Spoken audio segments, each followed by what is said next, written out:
नमस्कार,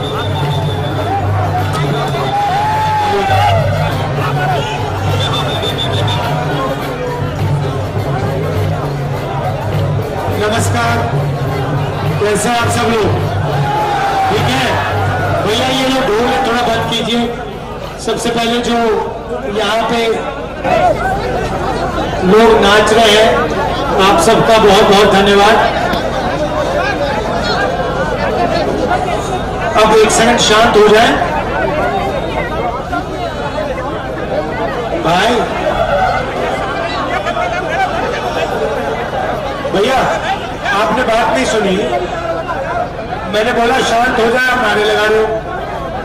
बोलूंगा नारे लगाओ, शांत हो जाओगे। तो पिछले साल हमने भारत जोड़ो यात्रा की। कन्याकुमारी से लेकर हम कश्मीर तक 4000 किलोमीटर चले, और सिर्फ मैं नहीं, लाखों लोग कन्याकुमारी से शुरू किए और कश्मीर तक बिना रुके 150 दिन में हम पहुंचे। उस यात्रा में उस यात्रा का नाम भारत जोड़ो यात्रा था, और उसमें हमारा लक्ष्य था कि जो नफरत फैलाई जा रही है, बीजेपी के लोग, आरएसएस के लोग एक धर्म को दूसरे धर्म से लड़ाते हैं, एक भाषा को दूसरी भाषा से लड़ाते हैं, एक स्टेट को दूसरे स्टेट से लड़ा देते हैं। तो हमने सोचा था कि नफरत की काट मोहब्बत ही हो सकती है, नफरत की काट नफरत तो नहीं कर सकती। इस बात से सहमत हैं आप लोग? तो हमने सोचा ये नफरत फैला रहे हैं, हम इनको नफरत को काटने के लिए हम नफरत तो नहीं फैला सकते, तो मोहब्बत ही फैलानी पड़ेगी, उसी का फायदा होगा। तो हमने नफरत के बाजार में मोहब्बत की दुकान खोल दी, और पता लगा रास्ते में 4000 किलोमीटर में सबसे पूछता था कि भैया आपको किसी से नफरत है? मतलब हजारों लोगों से मैंने पूछा, और हिंदुस्तान का डीएनए नफरत का है ही नहीं। तो सब लोग मुझे कहें कि भैया हम तो किसी से नफरत नहीं करते, मगर अगर आप मीडिया देखो तो 24 घंटे वो नफरत की बात करते रहते हैं, है ना? हाँ, वही। तो हमने यात्रा की, यात्रा में 6-7 घंटे हम आपकी बात सुनते थे, हिंदुस्तान की जनता की बात सुनते थे। किसान आ जाते थे, मजदूर आ जाते, बच्चे आए, अलग अलग वर्ग के लोग आए, हिंदू, मुस्लिम, सिख, ईसाई, और हम 6-7 घंटे उनसे बात करते थे। अंत में ऐसा 15 मिनट का भाषण होता था। यात्रा में बहुत सारे लोग हमारे पास आए, उन्होंने कहा देखिए कन्याकुमारी से कश्मीर आप जा रहे हो, छत्तीसगढ़ का क्या होगा, झारखंड का क्या होगा, नॉर्थ ईस्ट का क्या होगा, उड़ीसा का क्या होगा, आपको एक दूसरी यात्रा करनी चाहिए। न्याय यात्रा मणिपुर से महाराष्ट्र, तो बात सही है, सही है ना? तो हमने कहा ठीक है, हम दूसरी कर देते हैं, और इसमें हमने एक शब्द जोड़ दिया, भारत जोड़ो न्याय यात्रा। अब क्यों जोड़ा? क्योंकि पहली यात्रा में हमें पता लगा कि नफरत का कारण, हिंसा का कारण अन्याय है। इसीलिए हमने भारत जोड़ो न्याय यात्रा अपनी दूसरी यात्रा को नाम दे दिया। और अन्याय 5-6 अलग तरीके के हो रहे हैं। सबसे पहला आर्थिक अन्याय। यहां पे कोई छोटी दुकान चलाता है? कौन? आप आ जाओ।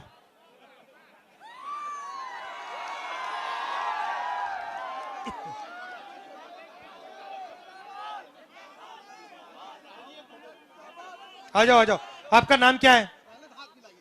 नाम क्या है आपका? आइए गुप्ता जी, यहां बैठिए। अब देखिए गुप्ता जी आ गए, ठीक है। अब अब बात यह है, नहीं नहीं ठीक है, रिलैक्स। अब बात यह है, गुप्ता जी एक बात बताओ मुझे, आप छोटी दुकान चलाते हो, जीएसटी से आपको क्या हुआ? जीएसटी से कुछ भी लाभ नहीं हुआ। आपको मतलब जीएसटी से कोई ना कोई फायदा तो हुआ होगा। अरे कुछ नहीं हुआ भाई। अच्छा, अब एक बात बताओ, नोटबंदी से आपको कोई फायदा हुआ होगा? अरे बहुत नुकसान हुआ है उससे। मुझे मुझे समझाओ, जनता को समझाओ। नोट नहीं, छोटे दुकानदार को नोटबंदी से क्या नुकसान हुआ? बहुत नुकसान हुआ, लाइन लगना पड़ा। उसमें आपका टाइम जाया हुआ। टाइम जाया गया।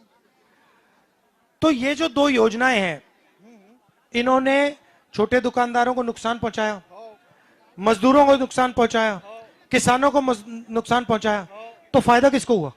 फायदा किसी को नहीं हुआ। अरे भाई, आखिरी बात आप नहीं समझे। फायदा फायदा अदानी जी को, अंबानी जी को, देश के सबसे 2-3 बड़े अरबपतियों को हुआ। Thank you brother. एक फोटो लो भैया पहले।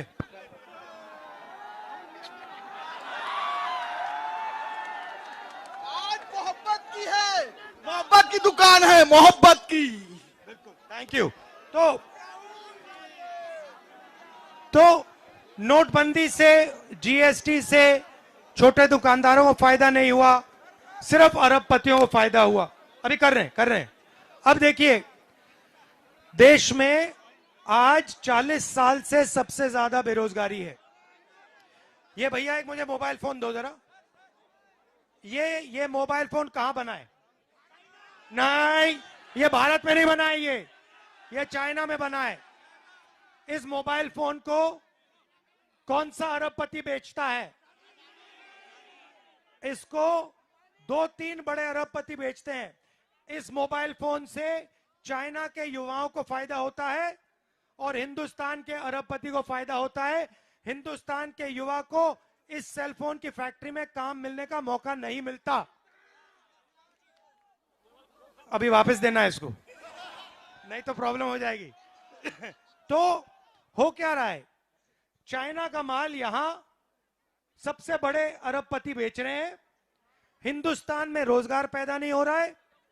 नरेंद्र मोदी जी नोटबंदी और जीएसटी जैसी पॉलिसीज, किसान कानून जैसी पॉलिसीज लेके जो हमारे छोटे बिजनेस वाले हैं, दुकानदार हैं, स्मॉल और मीडियम बिजनेस चलाते हैं, इनको सबको एक के बाद एक खत्म कर रहे हैं।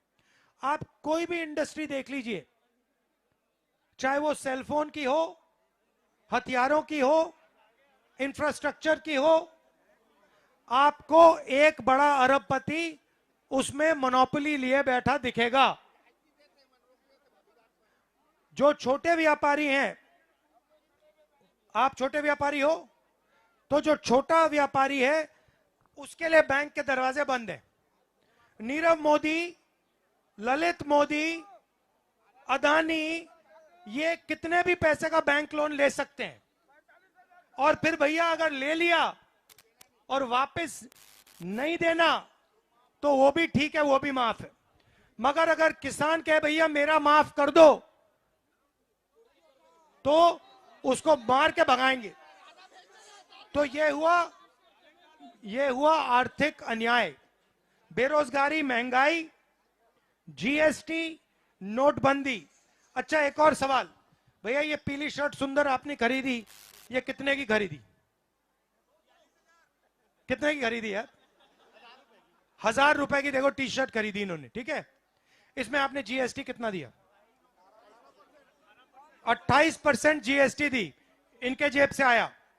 अच्छा, अगर अदानी यही टी शर्ट खरीदता तो वो कितनी जीएसटी देता? वो भी उतनी देता जितनी आप दे रहे हो। आपकी आमदनी और अदानी की आमदनी एक है क्या? तो फिर टैक्स एक क्यों चल रहा है? अन्याय, अन्याय। और आपके जीएसटी का हो क्या रहा है?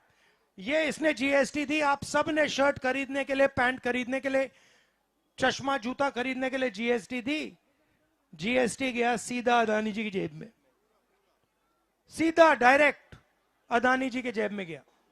सड़क बनी अदानी जी को, उसमें कट मिलेगा। आर्मी ने हथियार खरीदा, उसमें कट मिलेगा। पुल बना उसमें कट मिलेगा, सोलर पैनल लगा उसमें कट मिलेगा, बिजली का कारखाना उसमें कट मिलेगा। तो सारा का सारा फायदा ये 2 3 5 लोगों को मिल रहा है और पैसा आप लोग दे रहे हो। तो ये हुआ आर्थिक अन्याय। अब सामाजिक अन्याय पे चलते हैं। हाँ, वही। तो अब मैं आपसे एक बात पूछना चाहता हूं। आर्थिक अन्याय का मैंने आपको बता दिया, मुझे आप सामाजिक न्याय के बारे में बताओ। आर्थिक हो रहा है, सामाजिक कैसे हो रहा है अन्याय? नहीं, सुनिए, बात सुनिए। यहां पे सबसे पहले एक बात बताओ, हिंदू मुस्लिम तो कर रहे हैं, मगर एक और काम कर रहे हैं। देश में सबसे बड़ी आबादी किसकी है? OBC। ठीक है? कोई जानता नहीं है। अगर पूछो ऐसी मीटिंग में, पूछो भैया ओबीसी कितने हैं, लोग कहेंगे बहुत है, मगर एग्जैक्ट कितने हैं हमें नहीं मालूम। मैं आपको बताता हूं, तकरीबन 50 से लेकर 55% देश में ओबीसी की आबादी है। ठीक है? उसके बाद 15% तकरीबन दलित हैं, 8% आदिवासी। Very good. अब मुझे बताओ 50 और 15 कितना हुआ? 65, 65 और 8 कितना हुआ? 73। अब सुनो बात मजे की, 73% आबादी है ना, 73। आप हिंदुस्तान की 200 सबसे बड़ी कंपनियां की लिस्ट निकालो। ठीक है? उसमें ना एक मालिक 73% वाला, सीनियर मैनेजमेंट में आपको एक 73% वाला नहीं मिलेगा। मतलब हिंदुस्तान का जो कॉरपोरेट सिस्टम है उसमें आपको ना ओबीसी मिलेगा, ना दलित मिलेगा, ना आदिवासी मिलेगा। 73% में उसको कोई है ही नहीं उसमें। चलिए वहां से थोड़ा दूसरी ओर चलते हैं, ब्यूरोक्रेसी में जाइए। देश को 90 आईएएस ऑफिसर चलाते हैं। आप ये मत सोचिए कि एमएलए एमपी देश को चलाते हैं। हिंदुस्तान की सरकार को 90 अफसर चलाते हैं, आईएएस ऑफिसर। क्या होता है? आप लोग जीएसटी देते हो, पैसा आप देते हो, पैसा जाता है हिंदुस्तान की सरकार को। ये 90 अफसर डिसाइड करते हैं भैया कितना रुपया कहां जाएगा, डिफेंस में कितना जाएगा, ये स्वास्थ्य में कितना जाएगा, शिक्षा में कितना जाएगा, सड़क में कितना जाएगा, दलितों के लिए कितना जाएगा, पिछड़ों के लिए कितना जाएगा, आदिवासियों के लिए कितना जाएगा। ये 90 लोग डिसाइड करते हैं। अब मुझे बता दो भैया, 90 में से आपने बोला 50% आबादी ओबीसी, मुझे बता दो 90 में से ओबीसी कितने? 3। वो भी 2 हैं। और सुनिए, नहीं सुनिए सुनिए, 3। मगर वो मजेदार बात नहीं है। मजेदार बात यह है कि अगर हिंदुस्तान की सरकार 100 रुपए खर्च करती है, मगर मान लो आपका जीएसटी का 100 रुपए खर्च होता है, तो उसमें से पिछड़े वर्ग के अफसर कितना % का निर्णय लेते हैं? कितने रुपए का निर्णय लेते हैं बताओ? कुछ नहीं, 14%। अगर 100 रुपए हिंदुस्तान की सरकार खर्च करती है, तो जिन लोगों की 50% आबादी है वो सिर्फ 5 रुपया का निर्णय लेते हैं। ठीक है? अब चलते हैं दलितों पे। दलितों की आबादी 15%। ठीक है? 100%, 100 रुपए अगर खर्च होता है, अगर 100 रुपए हिंदुस्तान की सरकार देती है बजट में, तो दलित अफसर कितने रुपए का निर्णय लेते हैं?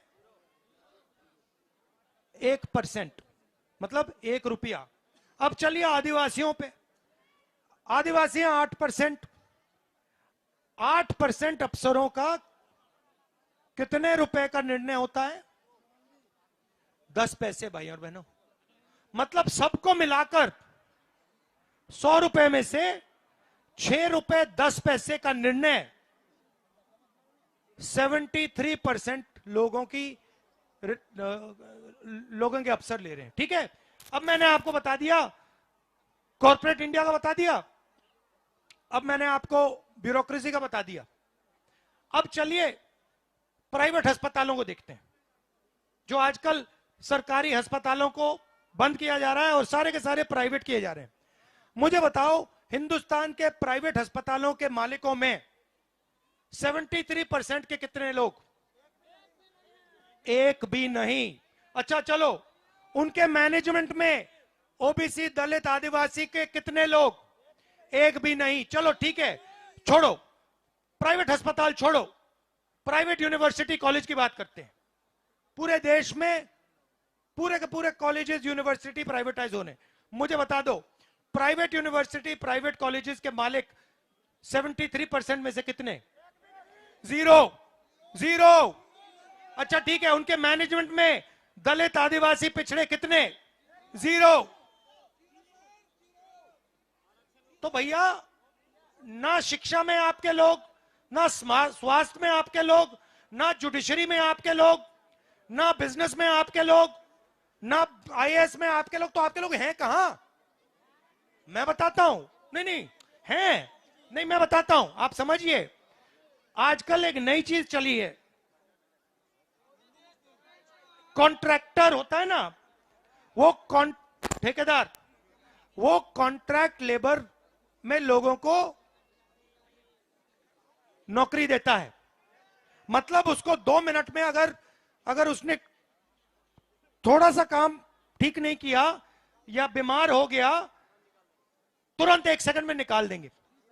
अब आप एक काम करो, जो कॉन्ट्रैक्ट लेबर में मजदूरी करने हैं उनकी लिस्ट निकालो और उसमें देखो पिछड़े, दलित, आदिवासी कितने? मालूम है कितने?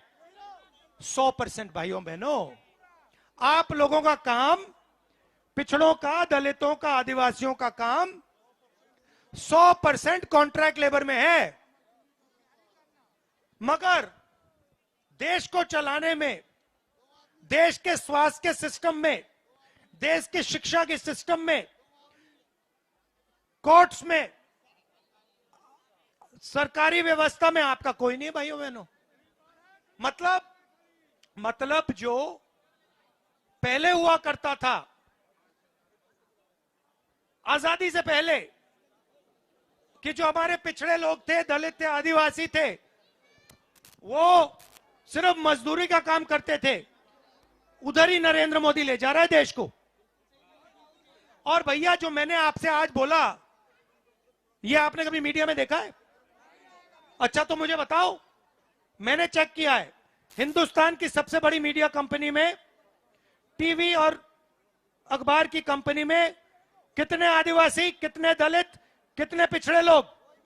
जीरो। एक नहीं है, एक नहीं है। ये मेरा प्रेस कॉन्फ्रेंस करते हैं, एक आपको ना पिछड़ा मिलेगा, ना दलित मिलेगा, ना आदिवासी मिलेगा। इसलिए आपकी बात टीवी पे, अखबारों में, मीडिया में नहीं आती। इसीलिए हमने भारत जोड़ो न्याय यात्रा की है। अच्छा, इसमें एक और बात है, इसमें एक और बात है, सुनिए, एक और बात सुनिए। आपको मैंने भैया ठहर जाओ भाई, आपको मैंने पिछड़ों की बात की, मैंने दलितों की बात की, मैंने आदिवासियों की बात की। मुझे बताओ, अंबानी अदानी की कंपनी में गरीब जनरल कास्ट के कितने लोग काम करते हैं? एक भी नहीं है। मुझे बताओ, हिंदुस्तान की सबसे बड़े अस्पतालों को कितने गरीब लोग चलाते, गरीब जनरल कास्ट के लोग कितने चलाते हैं? जीरो। मतलब हिंदुस्तान में 1% का राज चल रहा है और 99% लोगों को यहां कुछ नहीं मिल रहा। अब जब मैंने ये जाति जनगणना की बात की कि भैया देश को पता लगाना है कि इसमें कितने पिछड़े, कितने दलित, कितने आदिवासी, कितने गरीब जनरल कास्ट के लोग और किसका कितना धन है, जाति जनगणना मतलब पिछड़े लोगों की आबादी पता लगाई जाएगी, और फिर पता लगाया जाएगा कि हिंदुस्तान के धन में इनके पास कितना है। आदिवासियों की लिस्ट निकाली जाएगी, पता लगाया जाएगा कि भैया हिंदुस्तान का धन इनके हाथों में कितना है। फिर जनरल कास्ट की लिस्ट निकाली जाएगी और उसमें कहा जाएगा भैया ये जनरल कास्ट के लोग हैं, ये हिंदुस्तान के गरीब जनरल कास्ट के लोग हैं, और ये जो हैं अमीर जनरल कास्ट के लोग हैं। मतलब दूध का दूध पानी का पानी हो जाएगा। मैडम, आपको कभी चोट लगी है? आप अस्पताल गई, जब आपको चोट लगी पहला काम डॉक्टर ने कहा एक्सरे कराओ, कहा था ना? ठीक है, तो हम कह रहे हैं कि समय आ गया है कि हिंदुस्तान का एक्सरे कराना है। जाति जनगणना हिंदुस्तान का एक्सरे है। इसमें सबको पता लग जाएगा कि भैया अडानी के पास कितना पैसा। आपका नाम क्या है? अडानी के पास कितना पैसा और मनदीप सिंह के पास कितना पैसा, पता लग जाएगा। दूध का दूध पानी का पानी हो जाएगा। अब नरेंद्र मोदी ये नहीं चाहते। जैसे ही मैंने जाति जनगणना की बात की, नरेंद्र मोदी कहते हैं हिंदुस्तान में तो कोई जाति नहीं है, दो ही जात है, अमीर और गरीब। अच्छा भैया, अगर दो ही जात है तो आप ओबीसी कैसे बन गए? आप पहले हर भाषण में कहते थे मैं ओबीसी हूं, तो मैंने पता लगाया, मैंने कहा नरेंद्र मोदी जी ओबीसी हैं। तो ये जो पिछड़ों की मदद का काम है, दलितों की मदद का काम है, आदिवासियों की मदद का काम है, तो ये करवा क्यों नहीं रहा है? मैंने सोचा, मैं आपको बताता हूं क्यों नहीं करवा रहा है। क्योंकि नरेंद्र मोदी जी जब पैदा हुए थे तो उनकी जो जात थी वो ओबीसी थी नहीं। वो ओबीसी पैदा ही नहीं हुए। वो ओबीसी कब बने? जब गुजरात में बीजेपी सरकार ने उनकी जाति को ओबीसी वर्ग में शामिल किया। मोदी जी की जाति क्या है? गांची, मोट गांची, गुजरात में। ये ओबीसी जात नहीं थी। इसको 2000 में बीजेपी की सरकार ने ओबीसी बनाया। इसका मतलब हिंदुस्तान के प्रधानमंत्री जाति जनगणना इसलिए नहीं कर रहे हैं क्योंकि ओबीसी है ही नहीं। वो है ही नहीं। वो एक्चुअली कहते हैं ओबीसी उनको बैठाया गया है। भाइयों और बहनों, उनको बैठाया गया है। वो ओबीसी नहीं है और वो ओबीसी का, पिछड़ों का, गरीबों का काम कभी नहीं कर सकते। ये सच्चाई है। और मैं आपको कह रहा हूं, मैंने मन बना लिया है, हिंदुस्तान में सामाजिक न्याय का सबसे बड़ा अगला कदम जाति जनगणना, और मैं इसको करके दिखाऊंगा। मैं छोड़ने वाला नहीं हूं। आप देख लेना, चाहे कुछ भी हो जाए, कुछ भी हो जाए। देखो, मैंने कहा था, मैं आपको कह रहा हूं, कुछ भी हो जाए, हिंदुस्तान में सामाजिक न्याय का सबसे क्रांतिकारी कदम, जैसे यहां पे पहले आजादी मिली, क्रांतिकारी कदम, उसके बाद हरी क्रांति हुई, क्रांतिकारी कदम, उसके बाद सफेद क्रांति हुई, क्रांतिकारी कदम, उसके बाद बैंक नेशनलाइजेशन, प्रिवी पर्स हटाए गए, क्रांतिकारी कदम, उसके बाद लिबरलाइजेशन, क्रांतिकारी कदम। वैसे ही जाति जनगणना क्रांतिकारी कदम है। इसके बाद हिंदुस्तान की राजनीति हमेशा के लिए बदल जाएगी, क्योंकि पिछड़ों को पता लग जाएगा कि हमारी हिस्सेदारी कितनी है, दलितों को पता लग जाएगा हमारी हिस्सेदारी कितनी है, आदिवासियों को पता लग जाएगा हमारी हिस्सेदारी कितनी है, और गरीब जनरल कास्ट के लोगों को पता लग जाएगा हमारी हिस्सेदारी कितनी है। और ये जो अन्याय हो रहा है, उस दिन के बाद पूरे देश को पता लग जाएगा, भैया यहां पे 2% को सारा का सारा धन मिल रहा है। मैं यहां पे अपना खून पसीना दे रहा हूं, मैं छोटी दुकान चला रहा हूं, मैं मजदूरी कर रहा हूं, मैं खेती कर रहा हूं, मुझे यहां कुछ नहीं मिल रहा। यह साबित हो जाएगा बस। और उसके बाद देश की सच्चाई सबके सामने, बिल्कुल सामने क्लियर हो जाएगी। अब मोदी जी इसको रोकने की कोशिश कर रहे हैं, बीजेपी के लोग, आरएसएस के लोग इसको रोकने की कोशिश कर रहे हैं। 24 घंटा ये क्या कर रहे हैं आप समझो। जब किसी की जेब काटनी होती है सबसे पहले क्या करते हैं, मैं दिखाता हूं आपको, आप ऊपर आ जाओ, आ जाओ, नहीं नहीं ये है, आ जाओ आ जाओ आ जाओ, खड़े हो भाई, चलो। अब देखो भैया ये आपके साथ, ओ ये तो बहुत हैवी है भैया, तोड़ दोगे जीप को। अच्छा देखो, नहीं नहीं खड़े रहो खड़े रहो खड़े रहो भैया। अगर आपको, अगर इसकी, अगर कोई जेब कतरा है जो इसकी जेब काटना चाहता है, सबसे पहले वो क्या करेगा, सबसे पहले कहेगा भैया उधर देख जरा, फिर कहेगा भैया उधर देखो जरा, फिर इसका उसका दोस्त आएगा पीछे से जेब काट देगा। यही हो रहा है। मीडिया और बीजेपी आपको कहते हैं भैया उधर देखो, पूरा देश उधर देखता है, किधर, वो पाकिस्तान की ओर। फिर कहते हैं भैया इधर देखो भैया, फिर आपको चाइना की ओर दिखाते हैं। फिर कहते हैं भैया इधर देखो भैया, ऐश्वर्या राय की ओर। फिर कहते हैं भैया इधर देखो भैया, फिर कहते हैं देखो इधर देखो भैया, कोहली की ओर, क्रिकेट की ओर। ठीक है, तो जहां हर रोज ये आपको कभी इधर दिखाएंगे, कभी उधर दिखाएंगे, कभी कहेंगे भैया देखो नोटबंदी हो गई उधर देखो, जीएसटी हो गया इधर देखो, तो ये ध्यान भटकाते हैं। आपको अपना ध्यान एक जगह से नहीं हिलाना है। क्या जगह मैं बता देता हूं, हमें देश का कितना धन मिल रहा है, इससे आपका ध्यान नहीं उतरना चाहिए। आपको सुबह उठना चाहिए और आपको यह पूछना चाहिए इस देश में जो धन है उस धन का कितना भाग मुझे मिला। मैं किसान हूं तो मुझे कितना मिला, मैं छोटा व्यापारी हूं तो मुझे कितना मिला, मैं युवा हूं तो कितना मिला, मैं मजदूर हूं तो कितना मिला। यह सवाल आप रोज पूछते जाइए, यही सबसे बड़ा जरूरी सवाल है। बस वो पढ़ेंगे भैया, वो पढ़ेंगे। तो मैं आपको दिल से धन्यवाद करना चाहता हूं, आपने इतनी प्यार से मेरी बात सुनी। नफरत के बाजार में मोहब्बत की दुकान खोलनी है। जय हिंद।